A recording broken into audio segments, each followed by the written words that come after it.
Ons preek se tema is vanoggend, sal jy wegkom met 'n mooi prentjie. Jy weet, as ons daai op Facebook het, jy kry jy hierdie ouens wat sulke mooi prentjies maak. En dan sê hulle, jy weet, dis hoe my lewe is.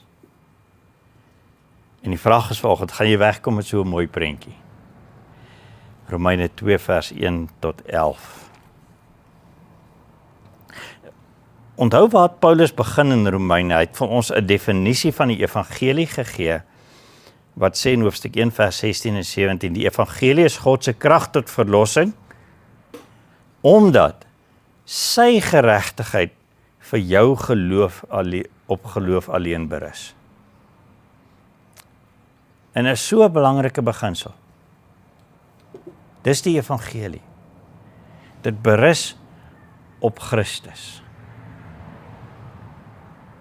En Paulus bou nou hiervanaf, het hy gesê, bou hy hierdie 4 hooftemas uit, en hy beskryf die evangelie as die volgende 4 goeders, soos dit lê op die prentjie. God se geregtigheid, eerstens deur geloof teenoor ons, en ons is besig met daai tema, dis die eerste 3 hoofstukke. God se krag tot redding. God se verklaring van die ou verbond. Hoe die evangelie dit vervul. En dan laastens, die veranderende effek wat ons verhouding met God nou het, nou dat ons tot bekering gekom het. So Paulus bou eintlik die hele geloofsbeginsels van begin tot einde uit. Waar begin ons? Waar eindig ons? Die hele proses. En daarom is ons besig hiermee, ons wil graag hierdie geloofsbeginsels vir mekaar baie duidelik maak. En as ons begin met God se geregtigheid deur geloof teenoor ons, dan kom die vraag op, hoekom bewys God sy geregtigheid aan ons? En hoekom kan ons dit net deur geloof ervaar? Wat is die rede hiervoor? En laas keer moes ons dan juis daai vraag begin antwoord deur te besin oor God se reg om ons te beoordeel. Hoofstuk 1 vers 18 het ons gesien, God se toorn word vanaf die hemel geopenbaar oor al die goddeloosheid en ongeregtigheid van mense wat volhou om die waarheid deur ongeregtigheid te onderdruk. Ons onderdruk God se waarheid. Sy reg om namens ons op te tree.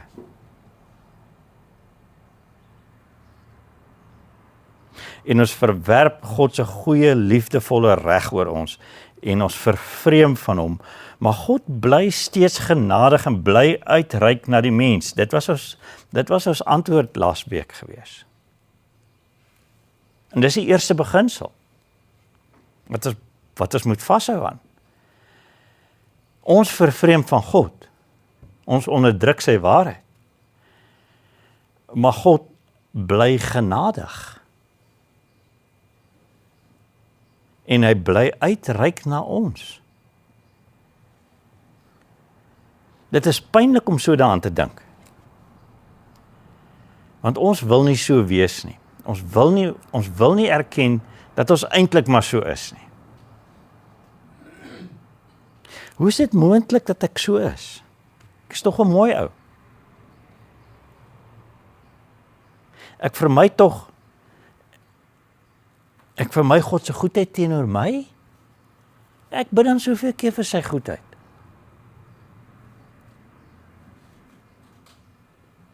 Maar ek doen tog goed. Ek is tog 'n persoon wat in my gemeenskap tog bekend staan as iemand wat goed doen.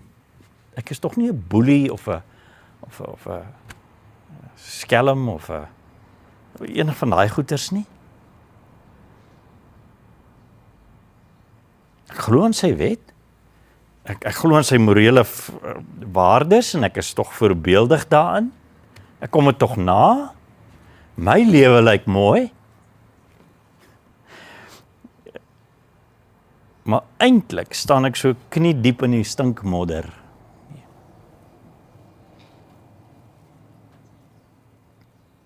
En dan kyk ek so om en dan sê ek, dis tog nie moontlik nie.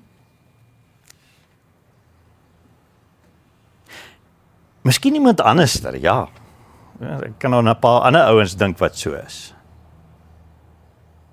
Miskien selfs my man of my vrou. Of miskien selfs my vriende. Ek wil eintlik so 'n bietjie van hulle ontslaa raak, hulle trek my af. Maar ek? Hoe kan dit wees? My standaard kan tog nie so ver uit wees van God se af nie. Ek maak ook maar foutjies, maar dit kan nie so ver uit wees nie. En wat gaan Paulus met so 'n houding maak? Hierdie tipe reaksie op daai eerste beginsel. Kom ons lees Romeine 2 vers 1 tot 11. Romeine 2 vers 1 tot 11.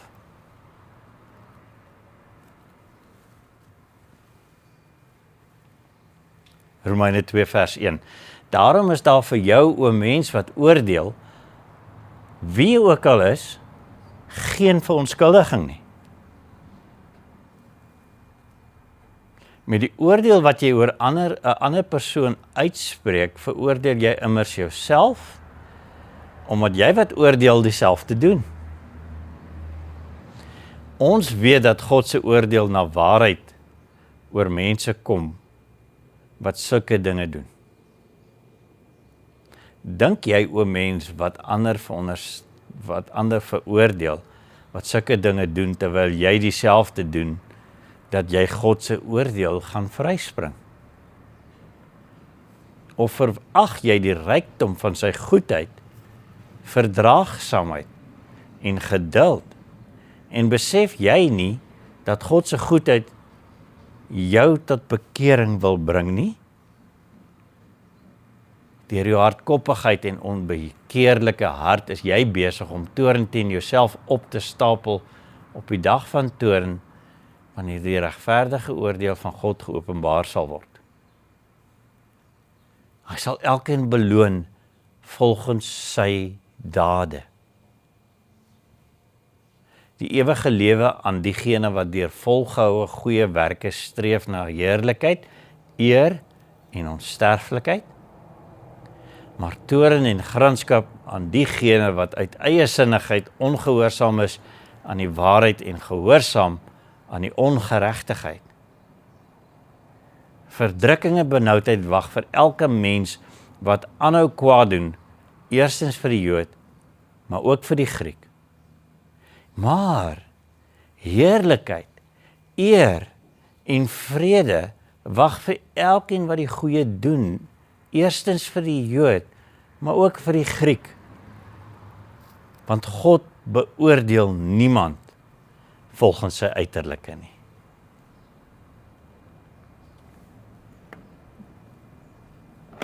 So 'n besonderse stel woorde wat Paulus hier so neerskryf.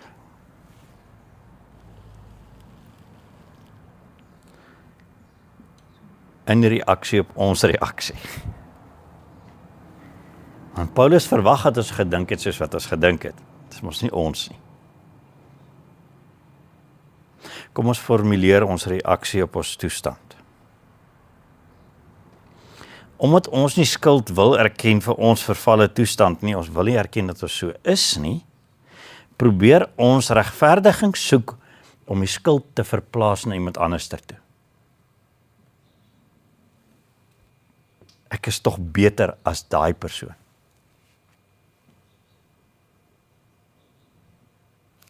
Kom ons breek hierdie omskrywing 'n bietjie op in 2 temas wat ons vandag gaan doen. So eerste tema is ons probeer ons skuld verplaas. Dit is die eerste tema. En dan die tweede tema is ons probeer ons motief daarvoor probeer ons verskuil agter mooi goed. Ons probeer ons skuld verplaas. Hoofstuk 2 vers 1 tot 4. Daarom is daar vir jou, o mens wat oordeel, wie jy ook al is, geen verontskuldiging nie. Met die oordeel wat jy oor die ander persoon uitspreek, veroordeel jy immers jouself, omdat jy wat oordeel, dieselfde doen. Ons probeer onder ons ooglopende skuld uitkom. Want dis wat ons laas keer gesien het, as ons ooglopend skuldig aan die vervreemding van God. Ons verag hom op die einde van die dag. Maar ons probeer onder dit uitkom. Deur ander meer skuldig te laat lyk. Dis wat ons doen. Soos 'n video van die baas wat die 2 honde vra, wie het my skoene gekou? En dan sit die een hond sy poot op die ander een se kop neer. Maar al 2 skoene is gekou.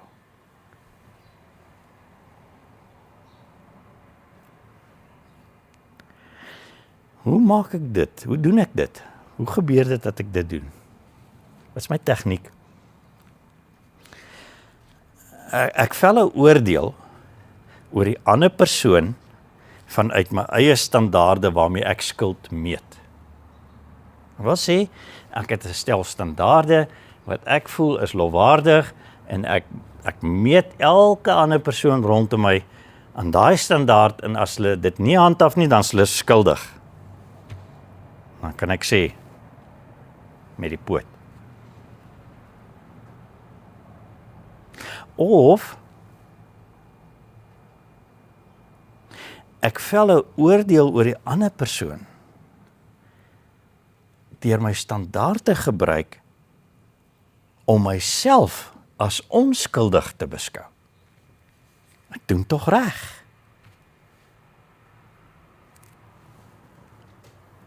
Ek bou 'n denkbeeldige voordeel op in terme van ander mense se skuld. Dis presies wat vers 1 vir ons sê.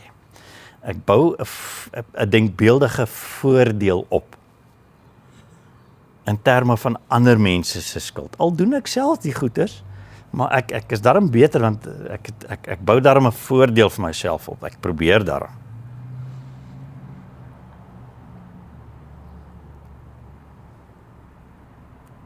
Hoeveel keer tel ons dit nie op in ons daaglikse gedrag teenoor mekaar as iets skeefloop nie? As ek en Stefanie begin stoei, as ek iets nie gedoen het nie, en sy herinner my daaraan, dan wil ek sê, maar ek kom nog daarby uit, moenie worry nie, ek sal nog daarby uitkom, dan raak ek geïrriteerd, want ek wil nie skuldig wees nie. Ek weet ek is verkeerd, maar my standaard regverdig my gedrag. Want ek is eintlik goed in hierdie opsig, of daai ene het eerste hiermee begin. Sy het snaaks met my gewees. Dit klink so stupid, maar ons doen dit elke dag.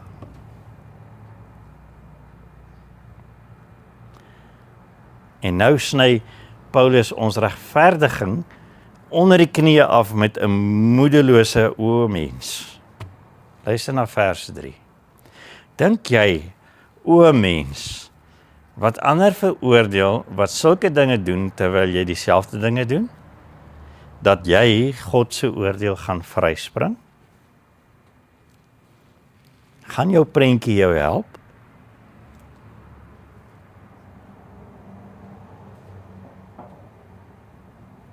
Ons metode werk nie. Want dit is subjektief eerstens. En dit veroorsaak net meer oordeel van onsself. Luister na die tweede deel van hoofstuk 1 van vers 1 weer. Met die oordeel wat jy oor die ander persoon uitspreek, veroordeel jy immers jouself. Omdat jy wat oordeel dieselfde doen. Ons weet dat God se oordeel na waarheid oor mense kom wat sulke dinge doen. Jou standaard is nie God se waarheid nie.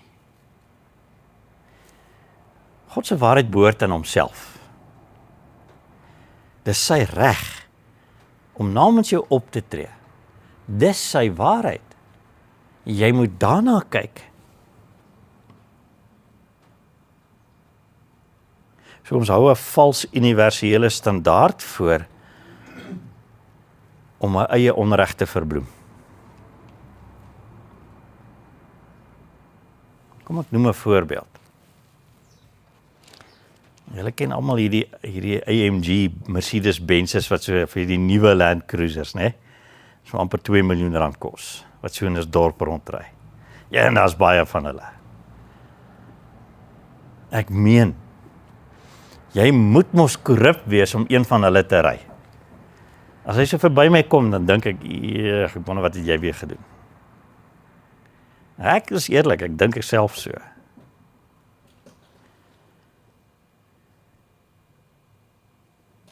Die probleem is as 'n mens het ons uit ons eie nie 'n enkele regverdige, onafhanklike standaard nie. Ons kan dit nie opstel uit ons eie uit nie. Ons maak groeperings en dan maak ons 'n standaard. En dan is dit nog steeds nie 'n regverdige, onafhanklike standaard nie. Dit bly subjektief. Luister net na hierdie. 'n Vrou kan my niks vertel nie. Of, kom ons draai om. Die enigste rede hoekom mans oorleef is omdat ons vir hulle sorg.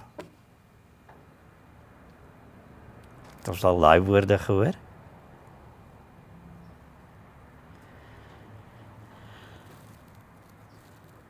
Wat van daai rasisme waarmee ons soveel ander voor die kop gooi? En dan moet koes vir die omgekeerde rasisme van korrupsie.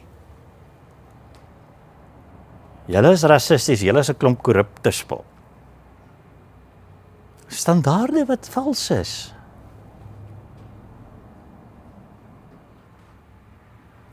Vers 2 verklaar selfs al lyk ons standaard edel. Selfs al lyk ons standaard Christelik. God se waarheid het die reg om dit te meet en vind dit altyd te lig. Altyd.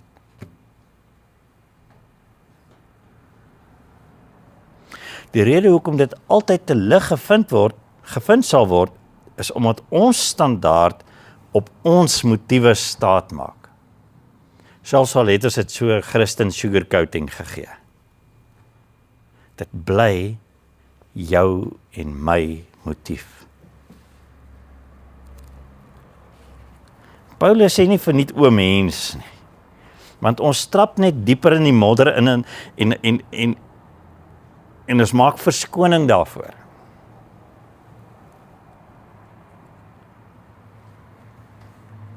Ons het 'n dubbele standaard. En God weet dit. Ons kan dit nie vir hom wegsteek nie. Vers 3 en vers 4 sê, dink jy oor mens wat ander veroordeel, wat sulke dinge doen terwyl jy dieselfde dinge doen, dat jy God se oordeel gaan vryspring? Of verag jy die rykdom van sy goedheid, sy verdraagsaamheid en geduld, en besef jy nie, dat God se goedheid jou tot bekering wil bring nie?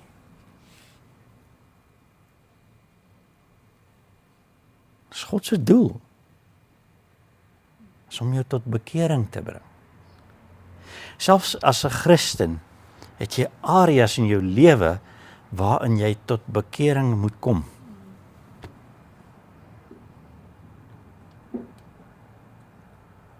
So, terwyl ek en jy daarop aandring, dat hierdie standaard ons moet regverdig, en self daaraan faal, is God steeds dieselfde, selfs terwyl ons hom daarvoor verag. Vers 4 begin, verag jy die rykdom van sy goedheid. Hy bly ryklik goed, verdraagsaam en geduldig teenoor my, geduldig teenoor jou. Hy wil hê, jy moet net erken, hy het die reg om jou inkeer te verwag en jou tot inkeer te bring.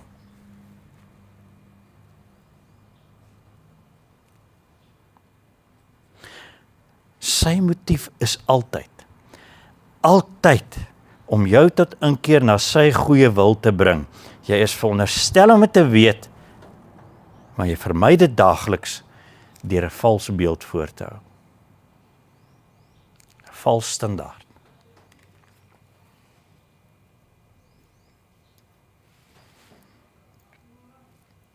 Wat gebeur nou? Dis ons tweede punt wat ons na toe kom. Ons probeer ons motiewe verskuil agter hierdie standaard. Maar God ontbloot dit. Dit sien ons in vers 5 tot 6. Vers 5. Deur jou hardkoppigheid en onbekeerlike hart is jy besig om toorn teen jouself op te stapel op die dag van toorn, wanneer die regverdige oordeel van God geopenbaar sal word. Hy sal elkeen beloon volgens sy dade.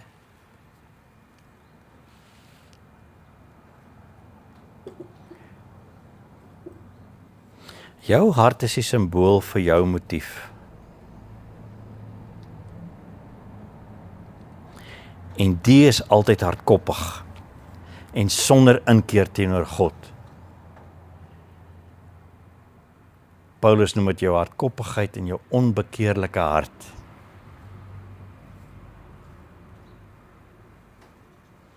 En die effek daarvan is nooit in jou guns nie, al maak jy dit so mooi op soos wat jy kan.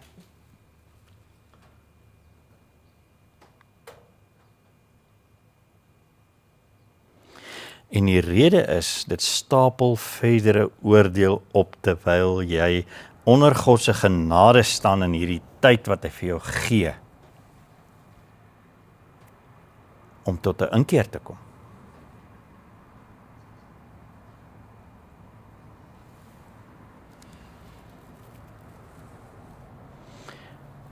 Jy is besig om toorn teen jouself op te stapel op die dag van toorn, wanneer die regverdige oordeel van God geopenbaar sal word.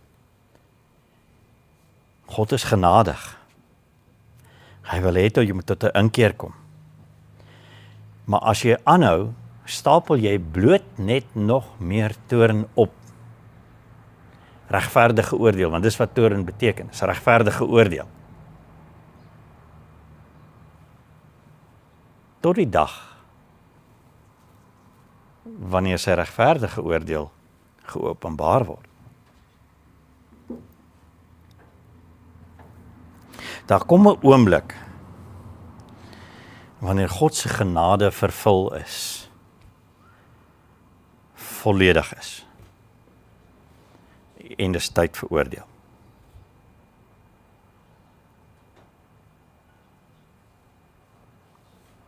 Dan is God se wetlike regspraak sy toorn in sy saak teen jou regverdig.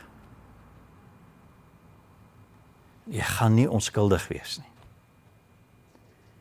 En die redes vir sy regverdigheid gaan baie duidelik wees. Vers 6. Hy sal elkeen beloon volgens sy dade.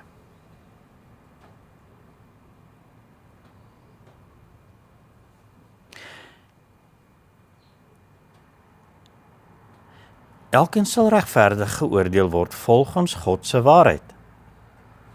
Volgens die manier waarop jy God se reg oor jou lewe om namens jou te besluit, jou te lei daarin, hoe jy dit gehanteer het. Dis jou dade.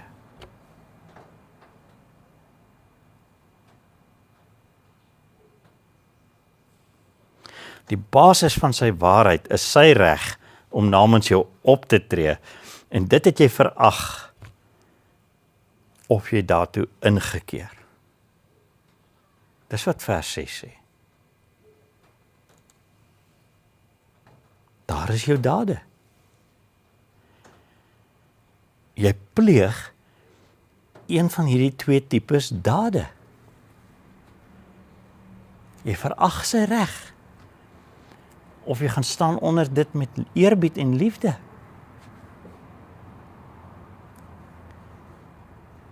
En dit is die motief, dit is die fondasie van jou hele lewe. Jy verag dit of jy aanvaar dit. Dis die motief waaruit jy optree.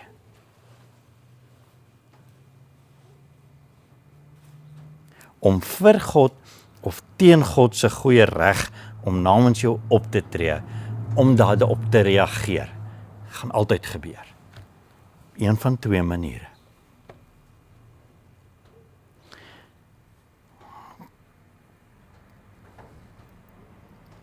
Nou, hoe beoordeel God jou motief in hierdie opsig? Vers 7 en vers 8. Vers 6 sê, hy sal elkeen beloon volgens sy dade. Vers 7, die ewige lewe aan diegene wat deur volgehoue goeie werke streef na heerlikheid, eer en onsterflikheid. Vers 8, maar toorn en gramskap aan diegene wat uit eie sinnigheid ongehoorsaam is aan die waarheid en die gehoorsaam aan die ongeregtigheid. Dis die tema van hoofstuk 1 vers 18 af.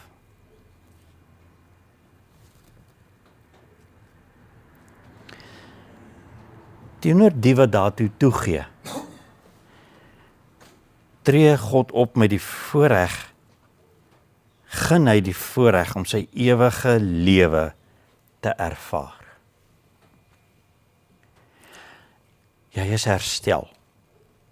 En jy sien in dat God jou ter harte het, as hy namens jou met reg bly optree, sonder toekomstige ophou. Hy gaan dit vir ewig doen, sê hy. Daar's nie 'n einde aan wat hy vir jou goed gaan doen nie.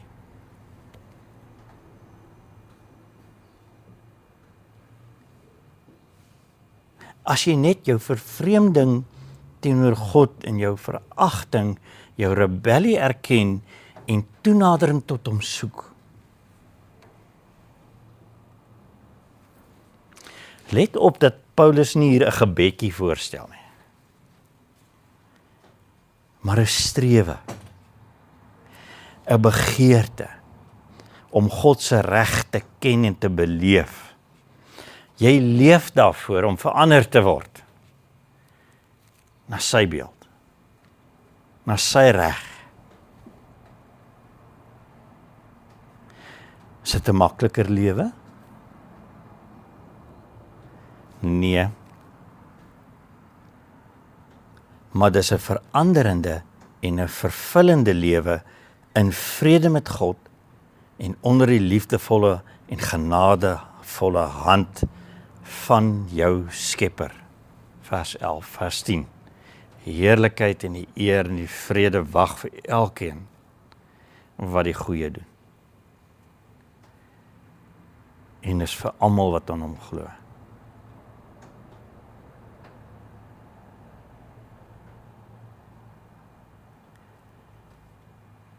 En as jy nie wil nie?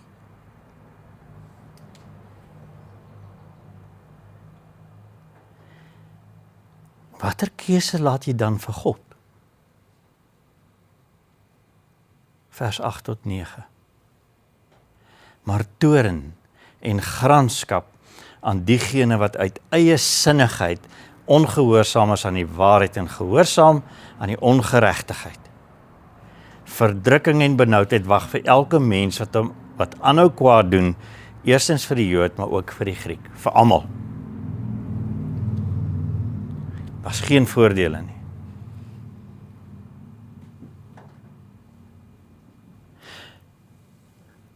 God sal jou met sy regverdige waarheid oordeel teen jou eie sinnige ongehoorsaamheid. Hy moet.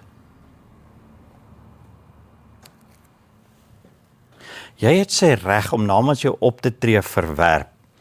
En het emosioneel, het dit jou gewalg dat hy dit wil doen. En dit het jou tot 'n optrede gedryf en 'n aanmoediging teen God se genade in.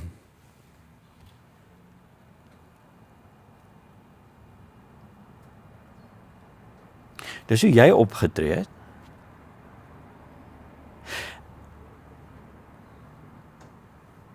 En God is nie onemosioneel nie. Hy is nie 'n klip waarteen dit net kom nie. Hy is die oorsprong van jou emosies wat jy as 'n mens het, maar sy emosies is altyd opreg en reg. En God moet dieselfde reaksie teenoor jou toon. Hy sal met gramskap, oftewel met emosionele regspraak, optree vir die onreg, die onderdrukking van sy goedheid, wat jy hom aangedoen het. Hy moet. Dis hoe hy moet optree. Laaste vraagie wat ons het. Hoe kan God so oordeel? Wat as hy 'n fout maak? Ek dink ons almal vra daai vraag. Ek meen nie die oordeel wat hy uitspreek is vir ewig. En Paulus stel dit eenvoudig. Vers 11. Want God beoordeel niemand volgens sy uiterlike nie. God beoordeel ons volgens ons motief. Hy sien dwarsdeur tot op daai punt. En dit is juis waar sy waarheid alles ontbloot. En dit is juis waar God verseker geen fout gaan maak nie. Want hy is gees. En hy het jou bedeel met sy gees, wat in sy beeld gemaak is. En hy sien dit. Dis waar jou motief lê. En dit is vir hom duidelik. Ek wil net vinnig 2 beginsels uitlig. Dit geld vir ons almal hierdie. Of jy nou nog 'n volle rebel is, en of jy al 'n Christen is wat besig is om te verander. 2 punte. Eerste beginsel, dit maak nie saak hoe goed jy jouself bestuur en wat jy daarmee bereik in jou menslike reputasie nie. God sien dwars deur dit. En dis al wat tel.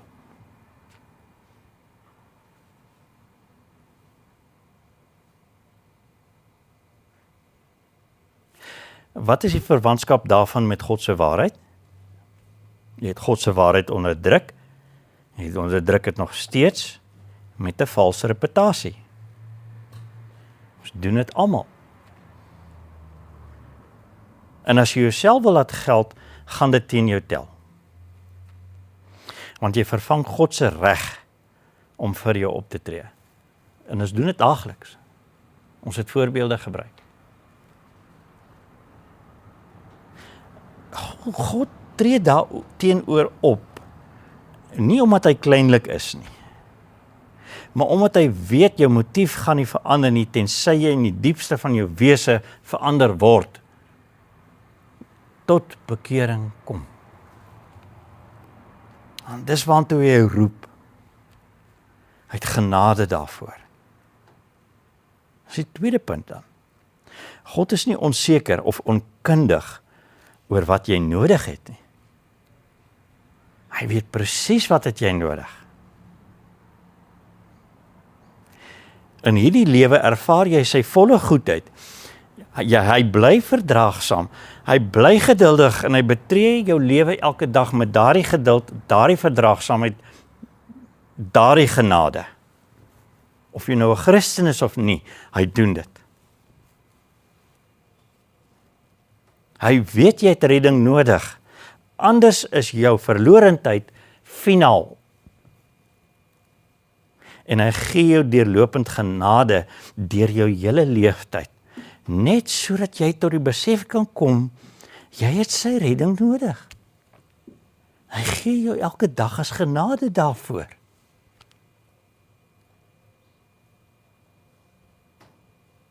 Hy weet ook dat jy daarteen gaan stry.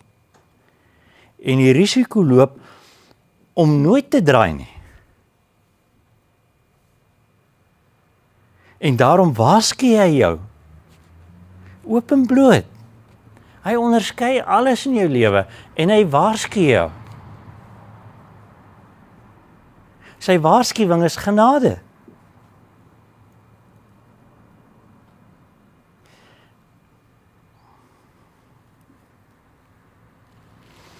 En daarom is dit finaal dan die punt. Jy steek jou rebellie vir jouself weg, nie vir God nie.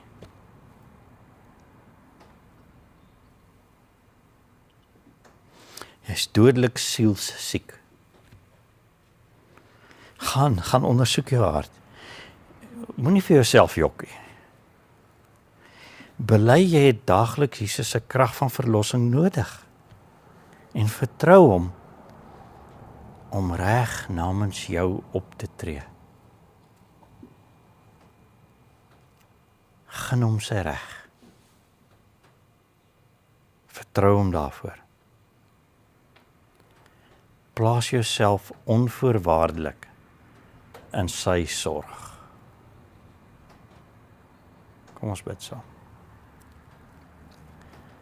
Here, ons het soveel skanse in ons lewens wat ons probeer om onsself mee te regverdig. Maar U kyk dwarsdeur. En U sien ons harte. En tog het U soveel geduld met ons, Here. Soveel genade wat U gun, sodat ons tot inkeer kan kom. Ons dank U daarvoor. Wil U deur U Gees ons oortuig om waarlik in elke aspek van ons lewe tot 'n inkeer voor U te kom. En ons onvoorwaardelik in U sorg te plaas.